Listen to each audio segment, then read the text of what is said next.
तो यार Copa del रे हार गए एज एक्सपेक्टेड एंड बहुत सारी कंट्रोवर्सीज भी देख ली, from referee to red cards to लड़ाई झगड़ा, हर चीज़ हमने यहाँ पे देख ली. अब कुछ खास देखने के लिए हमारे लिए बचा नहीं है. And congratulations to Barca, to be honest the great match they had. And now अब वो वाला पार्ट तो हो गया, बट उस मैच से हमने कुछ लर्निंग्स ली हैं, मतलब एटलीस्ट मैंने कुछ लर्निंग्स ली हैं. तो मैंने सोचा कि वो एक वीडियो बनाता हूँ जिसपे कि जो लर्निंग्स मैंने ली है वो मैं आपके साथ शेयर करता हूँ कि उस मैच में रियल मैड्रिड ने कुछ ऐसा अलग सीखा जो अगर हम अब इम्प्लीमेंट कर दे बचे हुए मैचेस में, क्योंकि वन साइडेड मैच नहीं था यार. Match was good, real Madrid ने अच्छा कमबैक दिखाया. मैं कंट्रोवर्सीज वगैरह में नहीं जा रहा हूँ, ऑब्वियसली उसके लिए आप मेरा लाइव देख सकते हो, फिर डिस्कस दैट. तो रियल मैड्रिड ने फाइट दिखाई, तो जिससे मुझे थोड़ी सी उम्मीद बनती है कि शायद जो बच्चे कुछ जो मैचेस है इसमें शायद थोड़ी बहुत फाइट दिखा सकते हैं. And you never know, this is La Liga, you never know. 2 match Barca हारे, डन, ठीक है. बट उसके लिए आपको भी अपनी तैयारी बहुत बढ़िया करनी पड़ेगी. एंड जब मैं ये वीडियो रिकॉर्ड कर रहा हूँ तब तक हमारे पास ये न्यूज़ आ चुकी है कि कार्लो एंचेलोटी जो है ही इज़ लीविंग. ब्राज़ील के साथ उनका कॉन्ट्रैक्ट ऑलमोस्ट डन है. तो first of all you'll always have my respect mister Ancelotti. It's just that कि बीइंग अ फैन आप अपनी टीम के लिए ज़्यादा कंसर्न हो जाते हो. And I think this is what make us fan, right, कि अपनी टीम के लिए सोचते रहना. तो उसमें फिर आप ब्लाइंड फॉलोअर नहीं होते. you'll always have my respect, you'll be the best coach we ever had. 15 trophies हमने आप लोग के साथ जीती है. सो you'll always have my respect, but I think it's good for both of us कि आप अपना ब्राज़ील जा रहे हैं, आप हमारे पास जबी अलोंसो के आने के रूमर्स आ गए हैं.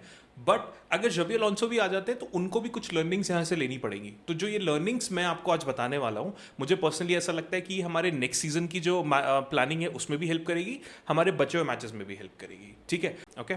तो first point, Mbappe and Vinicius can't play together. भाई ये अब बिल्कुल मतलब एक तरीके से सबको दिख चुका है कि एम्बापे और विनीसियस साथ में नहीं खेल सकते. ये दोनों जब भी साथ में खेलते हैं उसी टाइम रियल मैड्रिड की धज्जियां उड़ जाती हैं, या फिर आप कह सकते हो कि रियल मैड्रिड किसी भी तरीके से मतलब अटैक कर ही नहीं पा रही है. मतलब एक ऐसा लगता है कि लेफ्ट साइड पे ना ट्रैफिक जैम हो गया है. अब इसके पीछे कुछ चीज़ें हैं, मैं ऐसा क्यों कह रहा हूँ, मतलब ये एक दूसरे को, मतलब नंबर्स हमें ऐसा दिखाते हैं कि एक दूसरे को फीड नहीं कर पाते, जो कि इनकी मेन जॉब होनी चाहिए. ठीक है, अगर विनीसियस की बात करूं तो विनीसियस ने 22 की पासेस दिए हैं एम्बापे के लिए एज पर द स्टैट्स. उनमें से सिर्फ 1 असिस्ट बना है. तो आप इस बात का अंदाजा लगा सकते हो कि कुछ तो यहाँ पे गड़बड़ है यार. 22 की पासेस जा रहे हैं, उसमें से सिर्फ 1 अगर गोल मतलब 1 असिस्ट बना पा रहा है विनीसियस, एंड 1 गोल सिर्फ वो मार पा रहा है Mbappe, then I think there is a problem, right. And अगर एम्बापे की बात करें तो एम्बापे ने 8 की पासेस दिए हैं, जिसमें से 2 असिस्ट जो है विनीसियस बना पाया. Considering the attack of real Madrid, ये नंबर बहुत ही बेकार है भाई. अगर आप बेंजेमा, बीबीसी की भी बात करो, या उस टाइम के जो अटैकर होते थे, मतलब आपका विंगर आपके अटैकर के साथ लिंक्ड ही नहीं है. यहाँ पे ये नंबर हमें ये क्लियरली दिखा रहे हैं कि आप दोनों एक दूसरे के साथ नहीं खेल सकते हो. मतलब जो भी आउटपुट है वो हमेशा ड्रॉप हो जाता है जब दोनों के दोनों साथ में खेलते हैं. एम्बापे ने, आप मान के चलो कि जहाँ पे विनीसियस जिस मैच में नहीं खेला है, 7 मैचों का डेटा मेरे पास है, उन 7 मैचों में गोल स्कोर करा है. ठीक है, वहीं पे अगर आप मतलब ये देखो कि अगर वो उसके साथ खेल रहा है तो 29 गोल स्कोर करे 41 मैचेस में. अब वो तो इंडिविजुअल ब्रिलियंस भी आ जाती है उसमें, टीम का स्ट्रक्चर भी आ जाता है. अब ऐसा तो है नहीं कि 41 मैच खेले तो 41 में गोल स्कोर नहीं करेगा, but in comparison to the number he has scored without Vini, obviously is ज्यादा इन कंपैरिजन टू जब विनी के साथ वो यहाँ पे खेला है. ठीक है, तो आप ये मान के चलो कि जो एम्बापे है वो 20% लेस शूट करता है जब आप कह सकते हो कि जब विनीसियस के साथ खेलता है. तो यहाँ पे कुछ तो गड़बड़ है. ऑब्वियसली 2-3 पॉइंट है इसमें, विनीसियस के भी बहुत सारे पॉइंट है कि कई बार जो है विनीसियस थोड़ा सा मतलब अपने आप को देखने के चक्कर में अपने विकार से, वियर्ड से पासेस बना, मतलब शूट ले लेता है. कई बार वो पास नहीं करता है टाइम पे.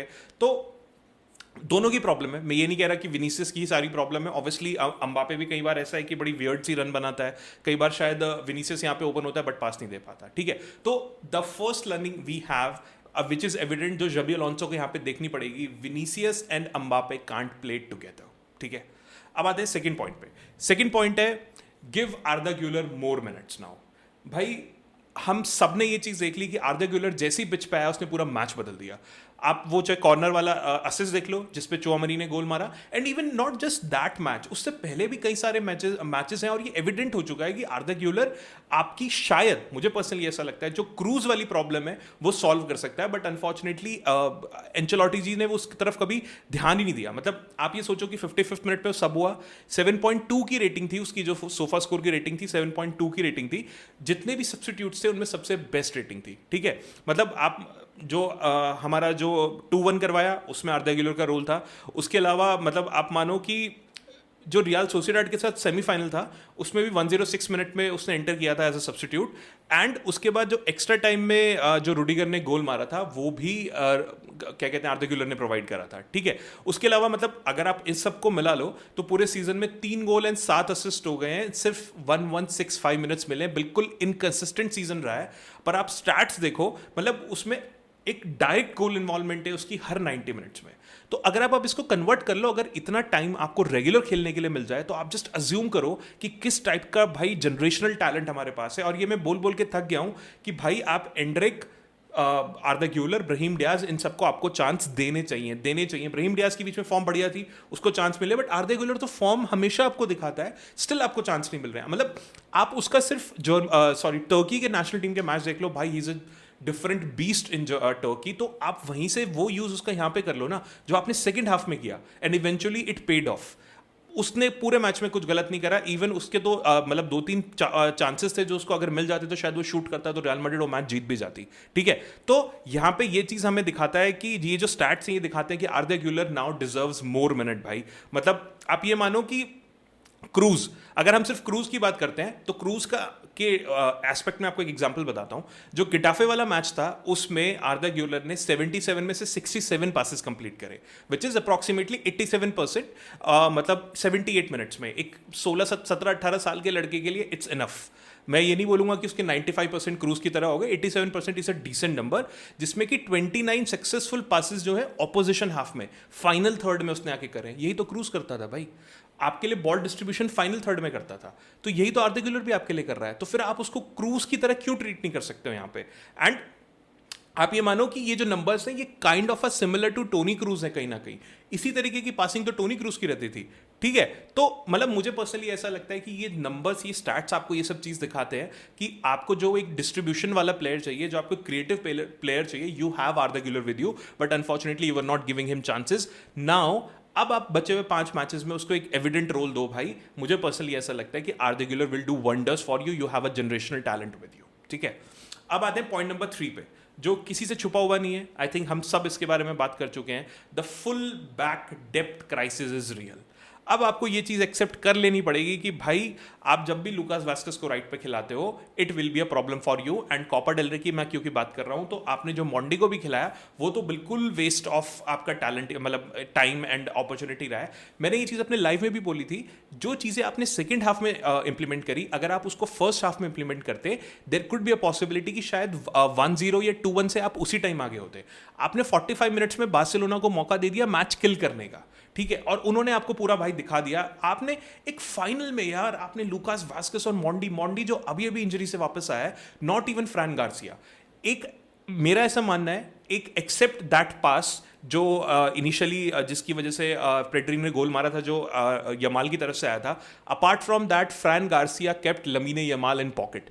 आपको क्या लगता है प्लीज मुझे कमेंट करके बताना। मैंने जितना मैच देखा है मुझे पर्सनली लगता है Fran Garcia had a tremendous quality and he had a very good match. उसने लमीने यमाल को प्रॉपरली पॉकेट में, तो आप फ्रैन गार्सिया को अगर आप शुरुआत से खिला देते, आप यहाँ पे वेलवर्डे को शुरुआत से खिला देते, सेबेयोस आपका बीच में रहता, चलो ठीक है, मैं कह रहा हूँ सेबेयोस नहीं भी होता just for a moment, Arda Guler, Modric, कोई ना कोई होता, तो आप फुल फ्लेजेड अटैक यहाँ पे करते। जो चीज आपने सेकंड हाफ में करी वो फर्स्ट हाफ में करते, तो फर्स्ट हाफ में Barcelona had 70% position, you had 123 passes lesser than Barcelona. Can you imagine that?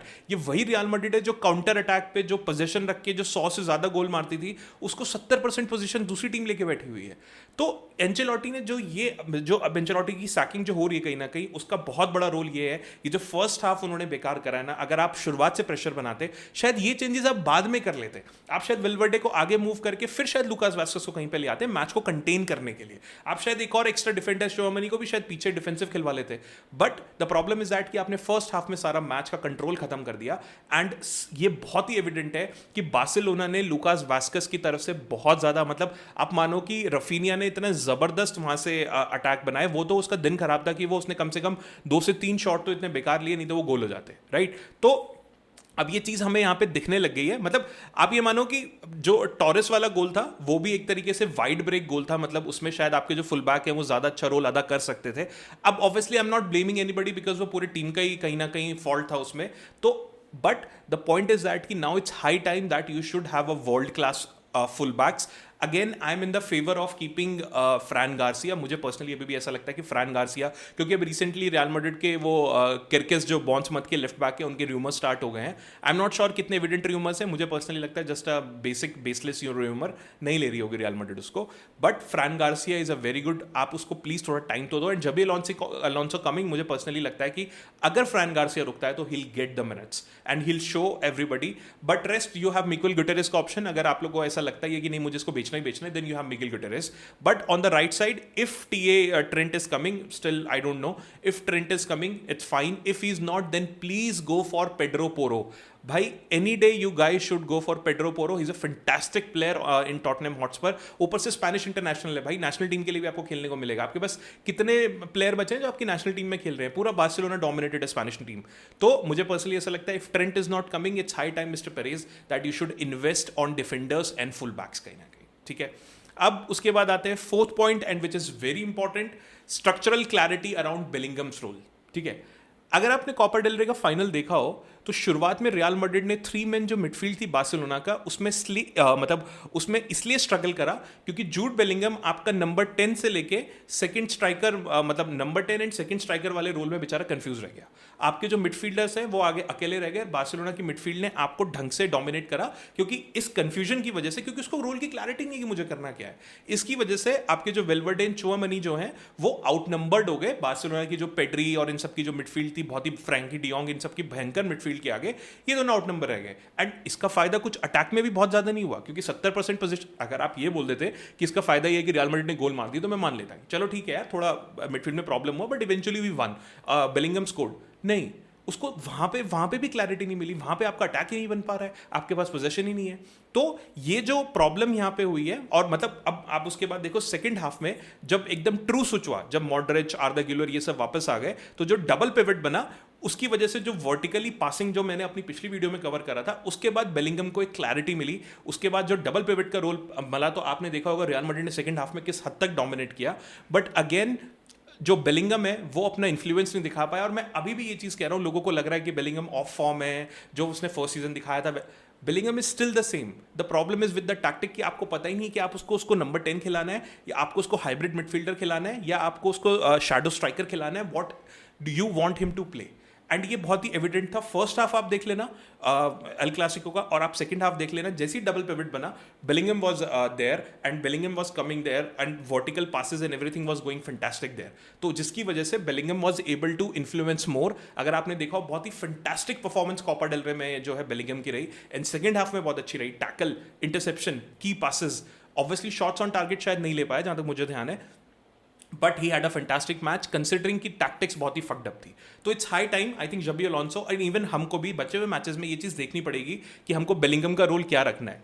Please put him again in the same role जो वो पिछले सीजन खेल रहा था, यानी कि जो उसका अटैकिंग मिडफील्डर्स का नंबर 10 वाला रोल है, उसके अलावा उसको कुछ मत दो भाई. He will give you the goals and assist you need. ठीक है, तो we need more clarity in the Bellingham role. Unfortunately Ancelotti ji ने ये अभी तक उसको दी नहीं है. लेट्स सी जबी अलोंसो बाद में कैसा करेंगे, बट जबी अलोंसो भी बाद में, उससे पहले अभी 5 ला लीगा के हमारे मैचेस बच रहे हैं. तो in that also please Ancelotti ji improve Bellingham's positioning and role कहीं पर.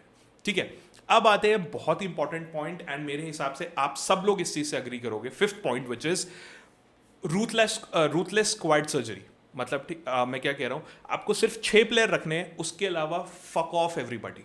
ये आपको बहुत क्लियरली दिख गया. वो 6 जो हैं, Mbappe, Tchouameni, Bellingham, Valverde, Rudiger, Courtois and Arda Guler को आप ले सकते हो, बट अभी मैं काउंट नहीं कर रहा. इन 6-7 प्लेयर को छोड़ के पूरे मैच में किसी प्लेयर ने कुछ नहीं करा. मैं मतलब, और मुझे लगता है कि ये बहुत ही हाई टाइम है कि रॉड्रिगो इज नॉट अनटचेबल. मैंने अपने लाइव में भी इस चीज़ के बारे में बात करी थी कि we are wasting the talent of Rodrigo because you are playing with 3 left wingers. Mbappe, Vinicius, Rodrigo, all are wingers. आप इस चीज़ को एक्सेप्ट कर लो, क्योंकि अम्बापे भी जब स्ट्राइकर खेल रहा होता है तो उसकी भी हैबिट है लेफ्ट साइड में आने की कहीं ना कहीं, और यही वहां पे इतना भीड़ भड़ाका करता है. जो मैंने पहला पॉइंट बोला था कि Vinicius and Mbappe can't play together, and Rodrigo considering बहुत टाइम से राइट विंग पे खेल रहा है, generational talent. I always put Rodrigo over क्या कहते हैं विनीसियस. वो कभी यूजलेस ड्रिबल नहीं करता, कभी यूजलेस शॉट नहीं लेता, यूजलेस पास नहीं करता. He knows what he is doing. But we are wasting him and he is also getting wasted there. तो मुझे पर्सनली ऐसा लगता है इट्स हाई टाइम कि आपको रॉड्रिगो को या तो इससे पहले कि उसकी फॉर्म गिरते गिरते उसकी वैल्यू गिर जाए, आप उसको सेल कर दो, उसके पैसे जो आपको मिलेंगे उसको और जगह इन्वेस्ट कर लो। दिस इज मतलब we have to take some strict actions. Apart from that आप कुछ भी उठा लो, इवन रॉल एसेंसियो उठा लो, लूकास वास्कस उठा लो, मोंडी उठा लो, जितनी देर भी वो खेले हैं, मतलब सिब्योस ठीक है चलो इंजरी से वापस आया, बट अगेन मॉडरिच ऑल्सो, मतलब कुछ कुछ ठीक खेले हैं, बट इन 5-6 प्लेयर्स के अलावा मुझे पर्सनली ऐसा लगता है कि इट्स हाई टाइम कि आपको अपनी आधी स्क्वाड तो कम से कम बेच के नए नए जो आपको अपनी जो स्क्वाड है उसको स्टेबल करना पड़ेगा। और ये बहुत मतलब आप मानो कि इन प्लेयर्स के अलावा, मतलब अंबापे की 8.5 की रेटिंग, बेलिंगम की 8 की, वेलवर्डे 7.5 की रेटिंग थी कोपा में, इसके अलावा जितने भी थे उन सबकी रेटिंग 5 से कम थी। ठीक है, मतलब आप मान के चलो कि मैं तो इसमें विनीसियस को भी नहीं गिन रहा हूं, बिकॉज आई तो नॉट श्योर, अब चाहे मुझे कोई भी मड्रिड फैन बेस का प्लेयर फैन कुछ भी कहता रहे, मुझे जो पिच पे दिखेगा मैं उसके बेसिस पे बोलूंगा, मुझे पिच पे विनीसियस दिख ही नहीं रहा है। मतलब इवन मैच के बाद भी ठीक है, वो जो आपने एक वीडियो देखी होगी कि बारसा का फैन कोई मॉक कर रहा था तो हंसते हुए जा रहा था, ये सब करते हुए, ठीक है, यू कैन से कि मे बी ये तो स्पिरिट है भाई, लड़ाई झगड़ा नहीं करा, ये नहीं करा, फाइन, बट ये सारी चीजें सबके साथ हो रही थी ना, वो आपको इसलिए मॉक कर पा रहे हैं क्योंकि आप हो रहे हो। अंबापे का चेहरा आपने देखा, बेलिंगम का चेहरा आपने देखा, वेलवर्डे का चेहरा आपने देखा, सबको मॉक हो रहा था। उनके तो गावियर तो बेलिंगम के आगे, वो पेड्री उसके आगे सेलिब्रेट करके गया है, वेलवर्डे के आगे गावी करके गया, वो तो वहां पे भी मॉक हो सकते थे, but they were not, they were sad about the loss. But मुझे विनीसियस का जो समझ में नहीं आ रहा, मुझे पर्सनली ऐसा लगता है आपको 1 बिलियन जो वो सऊदी ऑफर आ रहा है प्लीज दे दो, वो पैसे का बहुत अच्छा आप इस्तेमाल कर सकते हो। तो फाइनली द मोटा मोटा overall the point is that कि half of your squad needs to leave and you need to reinvest. आपको नए नए प्लेयर्स साइन करने पड़ेंगे एंड आप जो अब जो कोर बना दोगे ना अपने इन प्लेयर्स की, ये आपको अगले 5-10 साल बहुत ज्यादा बेनिफिट करने वाले हैं। आई होप जबी अलोंसो इस चीज का ध्यान रखे एंड आई होप कि जबी अलोंसो अपने टर्म्स पे आए, ना कि फ्लोरेंटिनो पेरेस के टर्म्स पे आए कि मेरा जिसको मन करेगा मैं साइन करूंगा। आई होप जबी अलोंसो ने ये चीज पहले सेटल कर ली होगी कि uncle Perez, it's my team. I need to sign players and I'll decide who'll go and who'll come. So let's see जबी अलोंसो की मैनेजमेंट कैसी रहती है बाद में, पर एज ऑफ नाउ ये 5 पॉइंट थे, जो लर्निंग्स थी मुझे लगता है जो रियल मैड्रिड को कोपा डेल रे से लेनी चाहिए एंड नेक्स्ट बचे हुए मैचेस में इंप्लीमेंट करनी चाहिए। एंड इवन जो आगे की नेक्स्ट ईयर की हमारी मैनेजमेंट होने वाली है या जो प्लानिंग होने वाली है उस पर भी ये बहुत बड़ा रोल अदा करेंगे।